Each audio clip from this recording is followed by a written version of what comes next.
Good morning, everyone. My name is Ambassador Eleni Kounalakis, Lieutenant Governor of California. Welcome to the California Science Center in Los Angeles for today's signing ceremony of a new Memorandum of Cooperation on Climate Change between Canada and the state of California. On behalf of Governor Gavin Newsom, who we will hear from in just a few moments, I am honored to welcome to California His Excellency Justin Trudeau, Prime Minister of Canada, and his delegation, including Minister of Environment and Climate Change, Steven Guilbeault. I am also pleased to welcome to our state Canada's Ambassador to the United States, Her Excellency Kristen Hillman, and I'm of course delighted to see our good friends here in California, Consul General in Los Angeles, Sheik, and Consul General in San Francisco, Sarkar. Today, California and Canada are elevating our joint commitment to combating climate change, signaling our resolve to work together to advance and lead the way to a more sustainable and technologically advanced future.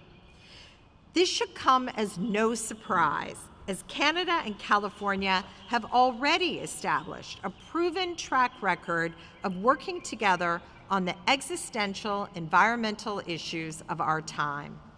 California's Air Resources Board signed an MOU with Canada's Ministry of Environment and Climate Change in 2019, and 10 years earlier, in 2009, CARB signed agreements with the provinces of Quebec and British Columbia, both of which are also members, along with California, of the Under 2 Coalition. Today, we take our climate change partnership to the next level. As Governor Newsom's representative for International Affairs and Trade Development, I'd be remiss if I did not also mention how grateful we in California are for Canada's strong economic and commercial partnership. Canada is our third largest overall trading partner and has remained our second largest export market since 2006. So on behalf of all of the businesses of California, thank you. And with that, it is now my great pleasure and honor to bring to the stage and introduce the 40th Governor of the great state of California, the Honorable Gavin Newsom. Mr. Governor.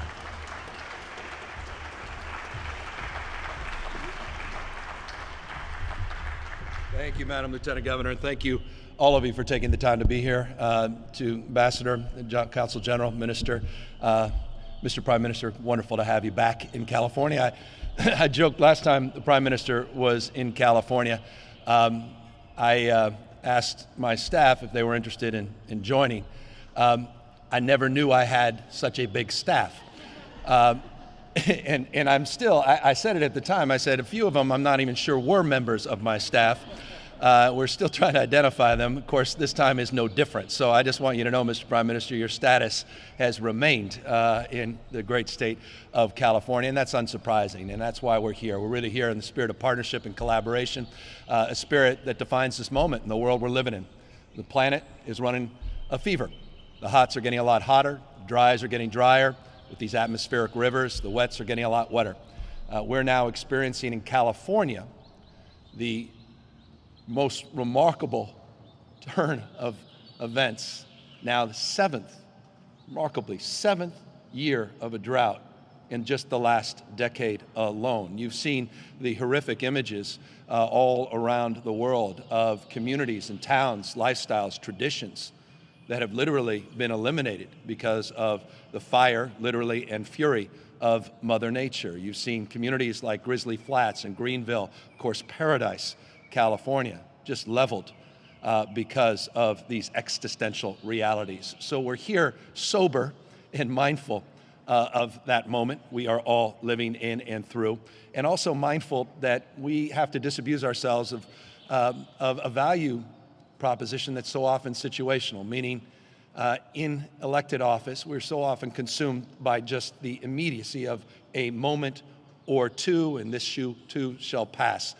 These challenges require a more sustainable value set. And so we're here with a mindset around sustainability, embracing not just our proud past, as the Lieutenant Governor said, in terms of the relationships we've formed over the course of many decades, but with hope and expectation that we can develop at another level those relationships going forward. I just want to briefly mention a few things. And it's important for folks, particularly from Canada, to know this. One of the things that I'm very prideful of, and also very mindful of, and I imagine Canadian citizens are mindful of, is democracy in the United States, like democracies around the rest of the world, are threatened. And even with more stability in that frame, folks like me come and go. You're given a moment in time, you're given a term, and oftentimes you're replaced by folks that don't necessarily align with your values or visions. It's important for folks to know, in California it's a little bit different. We're a $3.36 trillion a year economy, the fifth largest economy in the world. I say that not to impress, but to impress upon your point. We punch above our weight, and we carry a lot of weight as it relates to low carbon green growth, as it relates to efforts to change the way we produce and consume energy, regardless of who's in the White House, regardless of what's happening in Washington, D.C. We are a reliable partner. I was telling the Prime Minister just a moment ago that it's just remarkable to be here in a state. I'm privileged of being a governor and walking into former Governor Ronald Reagan's office every day. To be reminded that in California, it was a Republican governor by the name of Ronald Reagan that led our efforts in our low carbon green growth by establishing the California Air Resources Board. So we had the ability to establish the relationship formally with Quebec and our cap and trade program that we share together, which is remarkable, and the formal relationship we were able to establish and advance with British Columbia. It's the reason we are part of a coalition, the MO2 coalition, or MOU under 2 coalition now, with close to 250 national and subnational signatories, by the way, representing almost half of the global economy. It's because of that relationship to a regulatory environment, not just a political environment, that creates that kind of stability. So we're here as a stable partner in these efforts to advance and accelerate our collective goals and visions. At the end of the day, this is not going to be solved in California, not going to be solved in the United States. It's going to require a sharing of knowledge, export of values and opportunities. And I just want to close before I introduce the Prime Minister to say that this Memorandum of Cooperation, often referred to as a Memorandum of Understanding, though we don't need to understand the crisis and the meritorious nature of what we're doing, this cooperation just sets out our efforts, particularly on electrification as it relates to biodiversity loss, often forgotten in the climate discussion and debate, strategies and approaches as it relates to some of the remarkable work the Prime Minister's been doing as it relates to recycling and issues around plastics, oceans, our preservation of land and water. It's an exciting framework from my humble perspective, and we're excited to have someone that we believe in, the Prime Minister, representing a country we revere and admire, representing an opportunity that we hope will inspire others of like mind around the rest of the globe. So, Mr. Prime Minister, once again, it's an honor. We're humbled to have you here in California, and it's my pleasure to introduce the man who, by the way, will get California in the G7. That is the Prime Minister of Canada, Justin Trudeau.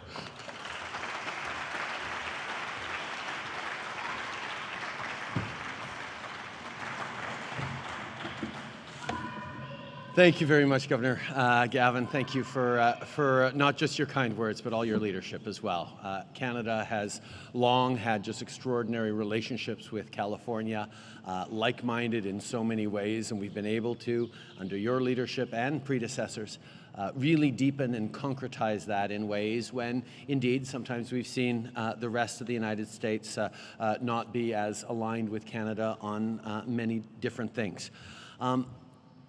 I want to highlight the team I'm here with, including my Minister of Climate Change and the Environment, Stephen Guilbeault, It's Stephen's birthday today, and he asked me what he wanted for his birthday. I said, how about a memorandum of understanding and agreement with California? He said, that would be awesome, boss. So, also joined by my amazing diplomatic team, our ambassador to the United States, Kirsten Hillman, and our two consul generals to California, both San Francisco and LA in Rana Sarkar and Zaib Sheikh.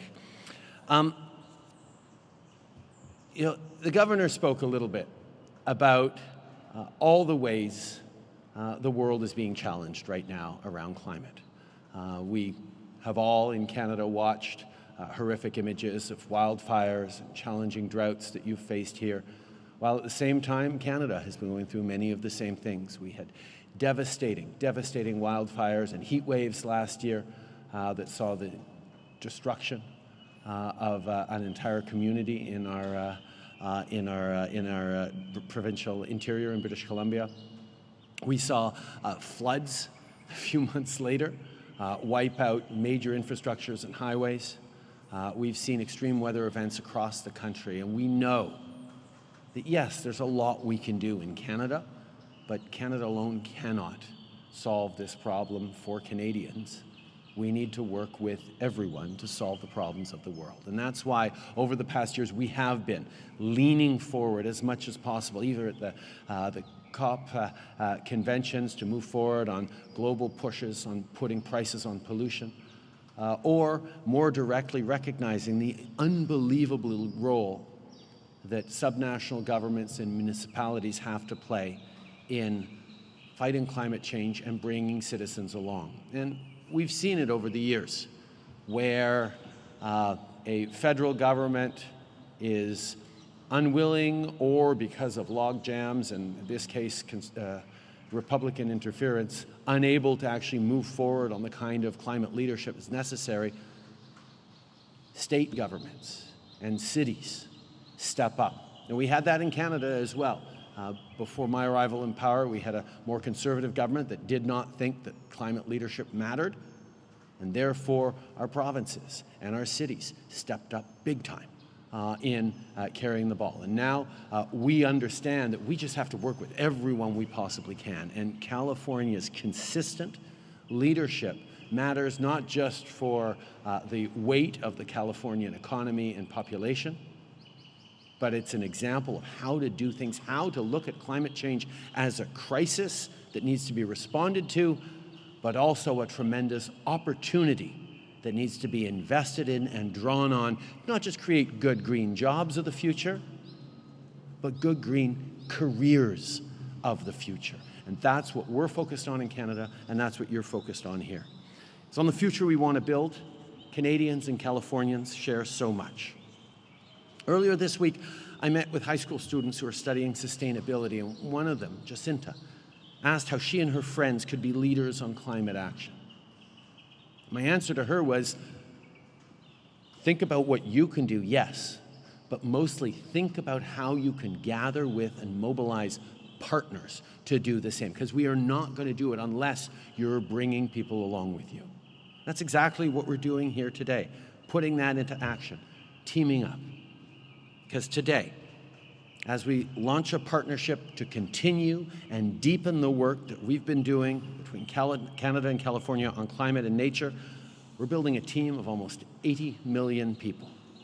This new partnership will see us work together on everything from protecting nature, driving investment in clean tech, keeping single-use plastic out of our oceans.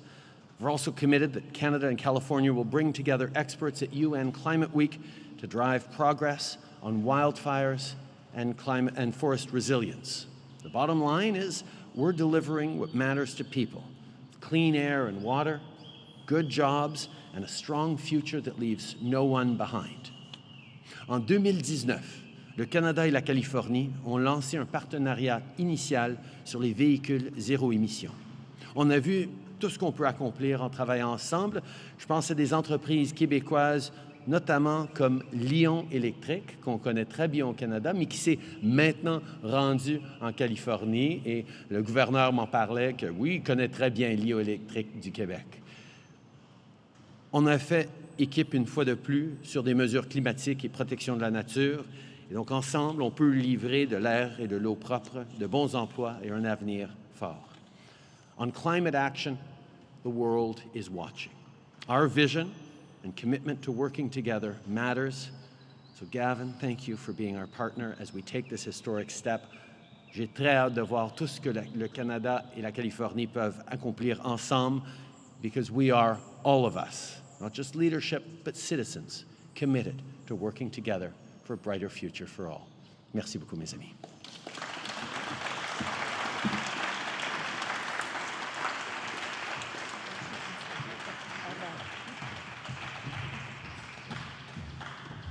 Thank you so much, Mr. Prime Minister. I would like to now invite Canada's Minister of Environment and Climate Change, Stephen Guilbeault, and California's Secretary of Environmental Protection, Jared Blumenfeld, to the stage to sign the Memorandum of Cooperation. Joining them as well are Lauren Sanchez, the Governor's Senior Climate Advisor, and Andrea Sherstone, Canada's Senior Advisor for Environment and Climate Change. And we will proceed with the signing. Thank you.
You guys can shake hands. There you go. Well done. You got all the shots. Yeah. Wonderful. Great. Congratulations. Thank you. Great. Thank you. All right. We're here to happily take any questions members of the press have. Hello, Governor. Alex Michelson here from Fox 11. Welcome, Mr. Prime Minister, to California. Good to have you here. Can you talk for a moment, Mr. Prime Minister, about California's unique role in the world? The governor often refers to our state as a nation state. How do you, as Canada, see California and the value of doing something? And I'm also curious about the two of you and your dynamic. Aesthetically, you look like you could be brothers or at least cousins. But substantively, I'm the younger brother, right? Yeah, he's the. He reminded me he's the younger brother, which was a diplomatic faux pas, but we'll discuss that later. Substantively, though, there's a lot of similarities between the two of you, and I wonder, going forward, could this be the start of even more types of agreements on other issues as well? Well, I certainly hope so. I mean, look. It's been a difficult 2 years. The stacking of crisis, overlapping crisis. We were just comparing notes in that respect. So many similarities, but the challenges the Prime Minister faces are extraordinary. And here we are on the other side. We hope of some of the most acute challenges, particularly over the last couple of years, as relates to the challenges being presented by COVID, reestablishing a relationship that we are proud pre-existed. And the opportunity to accelerate them, the opportunity to continue to exchange, particularly as it relates to jobs in the economy. And I think it was right, the Prime Minister appropriately highlighted that issue in particular. It's an interesting fact, Mr. Prime Minister, today in California, as you know, is a big oil producing state. We have a date with destiny in terms of moving beyond that, and we've established that. But already green jobs reflect 6 to 1 versus fossil fuel jobs. So this notion of economic workforce, the opportunity, I love careers, not just jobs as well. Those are opportunities to advance and accelerate those exchanges. And so I certainly look forward to that. Canada has always been a country that engages in the world, and whether it's engaging with like-minded countries or like-minded regions or like-minded states like California, we're just there to get things done and work together. And when we find alignment on so many things, as we always have with California, but as we specifically have under Gavin Newsom's administration, we jump on it. The idea of being able to move forward in ways that are collaborative is always better than everyone doing their own thing, not just in ways where we know that climate change is a global phenomenon and has to have global solutions, but on things that might be more individual. We know that working with like-minded partners, in the example of the long-standing agreement between California and Quebec on cap and trade, is a great example of the kinds of things that we always need to look more to. Canadians don't stand on ceremony. We want to try and get things done. And being able to have this alignment with not just with the government, but with Californians in general on so many of the progressive values of diversity, of inclusion, of pluralism, as you said last night, which is a word we use a lot in Canada, moving forward on inclusive economic growth, giving real opportunity for everyone to succeed. These are the kinds of things that we know doesn't just build a strong economy, it builds a strong, resilient community and society. And the more we can connect at a time where we do see the world backsliding, complications in our democracies, challenges to science and facts and responsible leadership, having opportunities to elevate and give each other encouragement. It's well known that you're never as popular inside the community you serve as you are outside. And if Californians are happy to see me here, and quite frankly, Canadians are impressed by Governor Newsom, then we get to actually continue to move forward on the things that matter in a way that I hope we continue to do lots more together on. I love it. And let me just say, what matters is leadership. And you saw leadership at scale, demonstrable leadership at scale, when the Prime Minister had the courage of his convictions and moved efficiently and effectively on the issue of gun safety. And you contrast that to the lack of leadership, the cowards that continue to dominate the national debate as it relates to gun safety policy. That's another area of collaboration, cooperation. And I really believe, I've long believed this across the spectrum of issues, we say it often, success leaves clues. The successful application of those ideals and those values that the Prime Minister was willing to assert, I believe have impacts not just here in California, but impacts certainly across the country.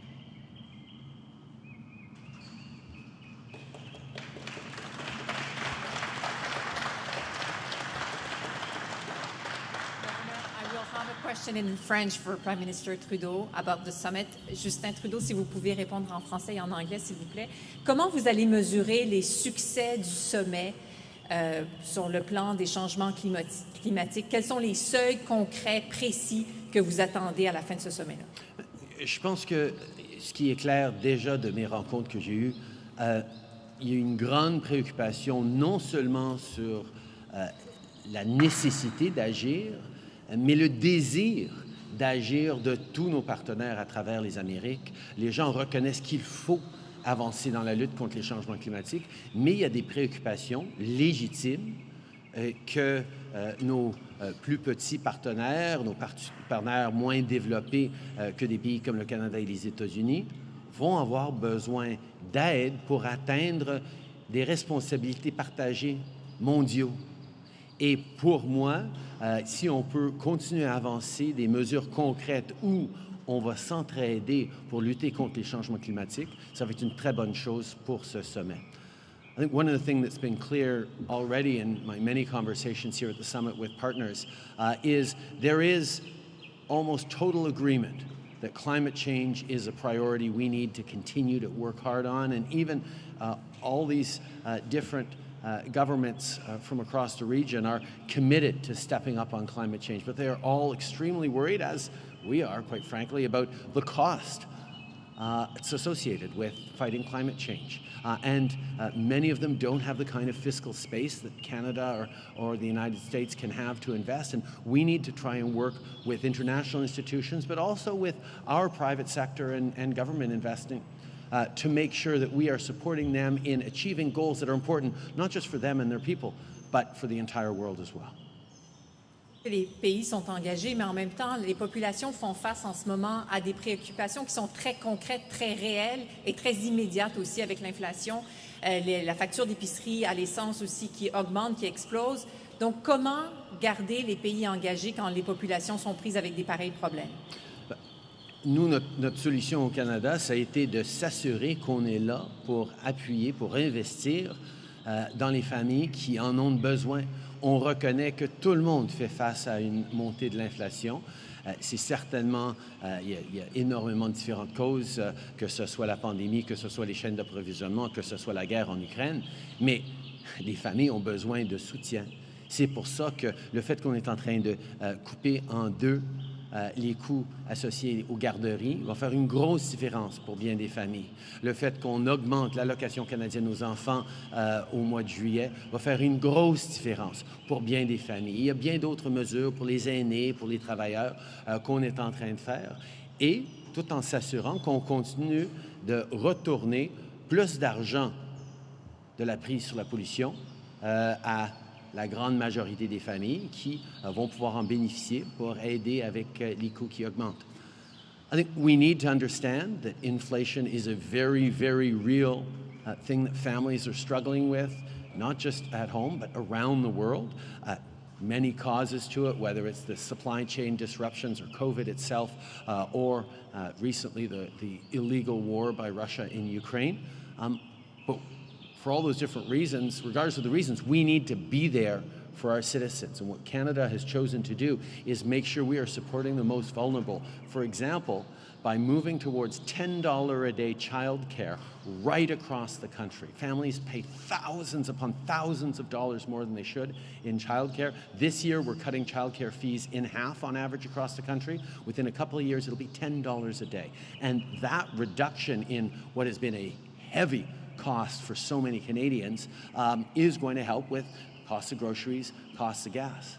In terms of the Canada Child Benefit, which is a benefit that gives hundreds of dollars tax-free every month to low and middle income families in a way that really matters, well, it's going to be indexed to inflation as of next year. It'll go up, as of next month of July, it'll go up to match inflation, and that will help families with those rising costs as well. And finally, the price on pollution that we did returns more money to the average families every year than it costs them, and that also, as that price goes up, so does the amount that we turn to families, and that will help as well. But there's more to do, and we'll keep doing it.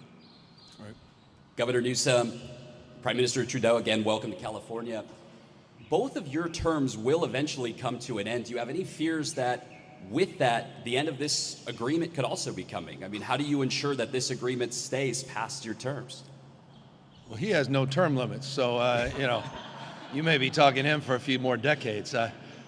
I recognize I'm the future ex-governor of California, so I understand that. But I think the point I was trying to emphasize earlier around Ronald Reagan, it was 1967 that he established the framework for the California Air Resources Board. It was remarkable, and it is important to remind folks, in 1970, Republican Richard Nixon, another Californian, interestingly, codified that through the Clean Air Act. Clean Air Act supported by a Republican president in 1970. So we've had a long history where, I think it was Plato who said, if there's any hope for the future, those with lanterns will pass them on to others, that we've had enlightened leaders, including Governor Schwarzenegger, to his credit, as the last Republican governor, that saw to it to advance our efforts to establish the cap and trade program. So I have deep confidence, for no other reason, and the Prime Minister and I were having this conversation a moment ago, people get it.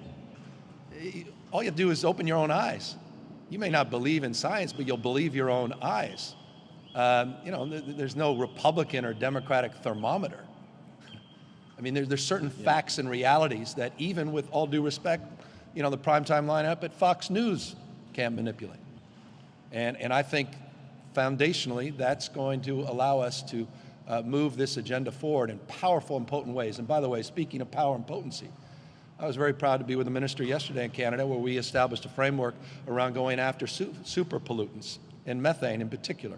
And one of the things, and Mr. Prime Minister goes to the point you were just making and answer the previous question, I'm really proud that California, with a $47.1 billion climate budget, $47.1 billion, I don't know many nations making those kinds of investments, we are investing in global leadership by taking a network and launching a new network of satellites to address global emissions of methane, with investments coming from the state that will be available open source to the world. Every 2 days, a mapping technology that will allow us to see something that cannot be seen, that has no odor, that perhaps is the most significant thing we can do is substantially reduce our greenhouse gases in the short run. So it's just an example of kind of collaboration and cooperation and partnerships that we will seek and we look forward to advancing. And I fully support everything you just said on that. And I think it's important that, yes, governments continue to be consistent in moving forward on these, but you have to remember that in a democracy, there is nothing that prevents a next government from reversing all the good work done by the previous government, except citizens themselves. And the fact that the initiatives that we've taken over the years, over the decades, have had appreciable, measurable, positive impacts in people's lives, in their communities, is the best and really only guarantee that these things continue. And that's why it's so important that people in the media, that scientists, that civil society, and the governments themselves continue to highlight the work being done, the progress being made, even though there's always more to do. Canadians and Americans Californians need to continue to have confidence that we are moving forward and that nobody should ever be empowered to move us back.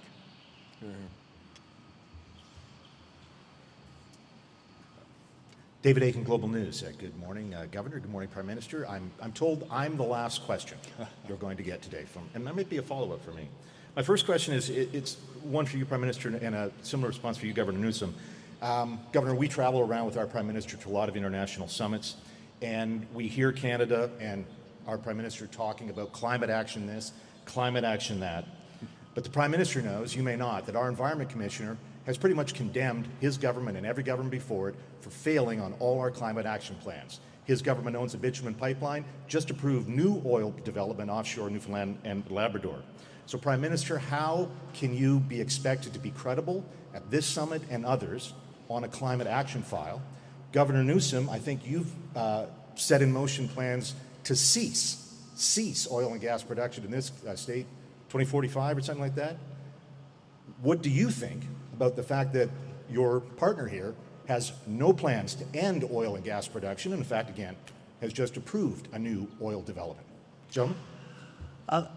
David, you talked about the fact that we go to different summits and talk about climate. What I also do, as soon as I'm sitting around, I've done this from the very first summit I attended in 2015, at the end of 2015, as I was explaining why Canada was taking a remarkably different and better position than we had previously towards the Paris Agreement back at the end of 2015, I preface my comments by saying Canada is one of the largest oil and gas producers in the world.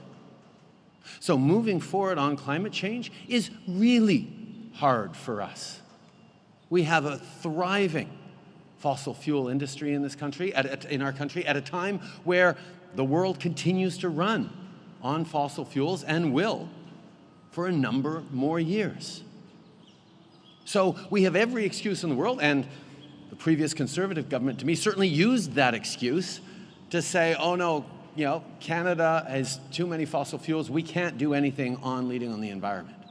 But what I understood and what I've always demonstrated is that the fact that we have that means it's all the more important for us to step up and show real leadership on fighting climate change.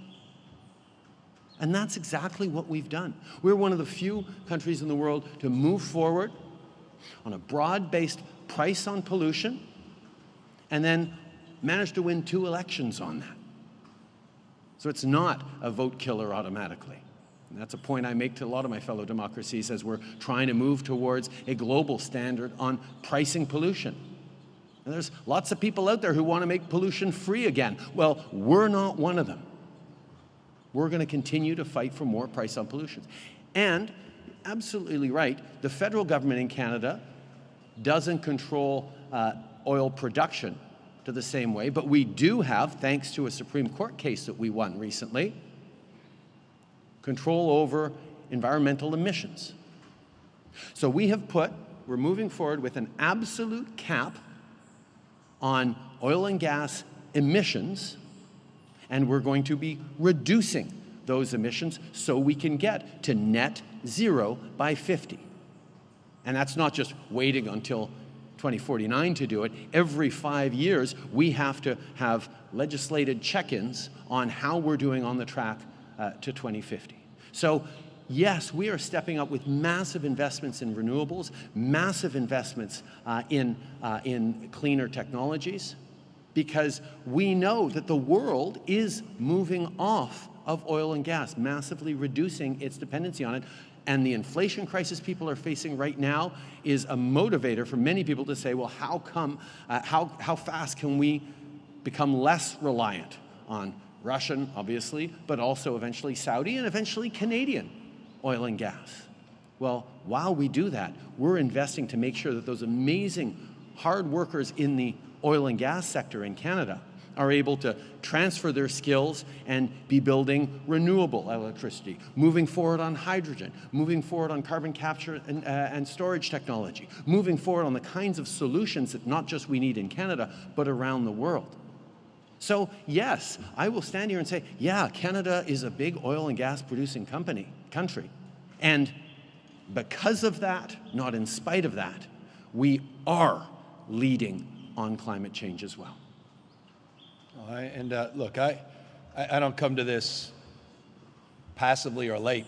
I'm a student of what's happening around the globe, and you have real leadership in Canada. I know it's, all of us are prone to criticism, and we're not moving fast enough, we're not pure enough, we're not, but Canada is a leader. And I don't think this, I know this. We did a Memorandum of Understanding just a couple of years ago in 2019 that happened at a critical time in our nation's history, and it had a profound impact. You had the Canadian government willing to reach out to California when we were in the middle of a war with the Trump administration on the most significant climate issue for our state, and that's tailpipe emissions. Over 50% when you look, 41% of tailpipe emissions are responsible for our CO2. Our CO2 is 41% of those coming out of tailpipes, but when you look at extraction, it's over 50%. He was trying to take away our waiver that was established by the Reagan administration. And Canada came calling, the Prime Minister's office called, and had our back and signed an agreement specific to those issues, which did this. And let me tell you the substance. I can only speak of the substance. Which sent a message to Ford, sent a message to GM, send a message to all of the big automobile manufacturers that we have partners, not just in the United States, but partners around the globe, and set the tone and tenor for a different conversation that ultimately allowed me, shortly after we signed the MOU, Mr. Prime Minister, to have the courage to put out the first executive order of its kind in the United States saying we're banning the sale of all gas-powered cars by 2035. That would not have happened if my mind wasn't stretched to the possibilities and the partnerships beyond our own borders. So I can speak to that, and that is substance. Bill Ford, by the way, announced shortly after we did that he's all in. He's not going to cede the future, and he moved away from the Trump administration, took some of the other automobile companies a few years later to do the same. But that's the kind of substantive partnership that we seek and that we've had with Canada. And look, society becomes how we behave, and I'll just close on this. We are our behaviors. Well, it's naive. I'm going to drive away in a car. It needs to be filled up. All of us, that's unfortunate. But we're also doing things that no other state is doing in terms of electrifying our vehicle fleet. $10 billion of the $47.1 billion is specifically in our electrification efforts. So it's right to ask the question I think he asked. It's a question I get all the time.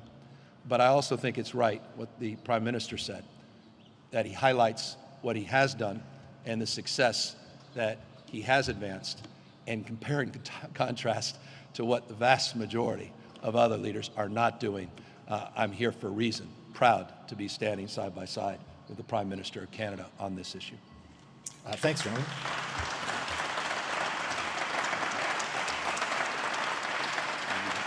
I think we got one. Just a quick follow-up.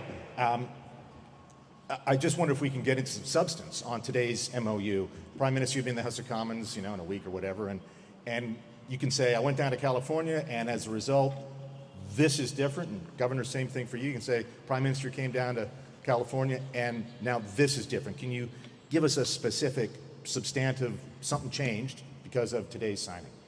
Well, the first thing I'll do is point out what changed because of the last time we were down, because we got many of the same questions. The Environment Minister who came down to sign this last time in 2019 got many to say, well, how is this going to actually make a difference?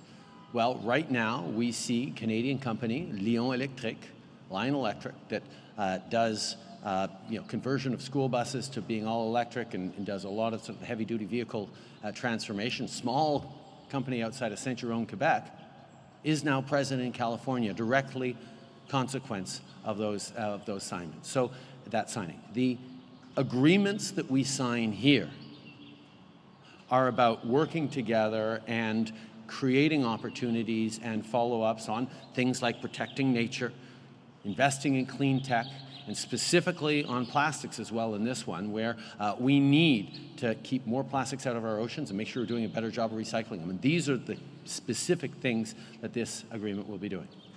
No, and I'll just extend on that. Lion Electric's an interesting case study. Came from our partnerships in the past, as the Prime Minister said, but also Lion Electric will be a beneficiary of an over $1 billion investment that we are making in converting our school buses. Subsidies that the state of California has put in front of the California legislature. In a matter of weeks, I will sign that budget that will include those subsidies. It's just an example of the opportunities and the capacity to accelerate investments and create the economic opportunities that we all seek. Look, I think the most substantive thing oftentimes coming out of these things is the relationships, the folks you see in the front row. And the fact that folks are getting to know each other by name, exchanging not just ideas, but each other's information, and comparing, contrasting the challenges and opportunities they face every single day, and looking at best practices and sharing them. So these things have a lot more meaning and substance than I think may appear. I know a cynic can always maintain a sort of passivity on these things, but when you're practicing, both the Prime Minister and I are, we're pragmatists. I think these things go a long way and have tremendous meaning. So again, to all of you that came here today, we're grateful, but no one more grateful for than the Prime Minister of Canada took the time to come to California and be here to sign this memorandum of cooperation. Thank you all very, very much.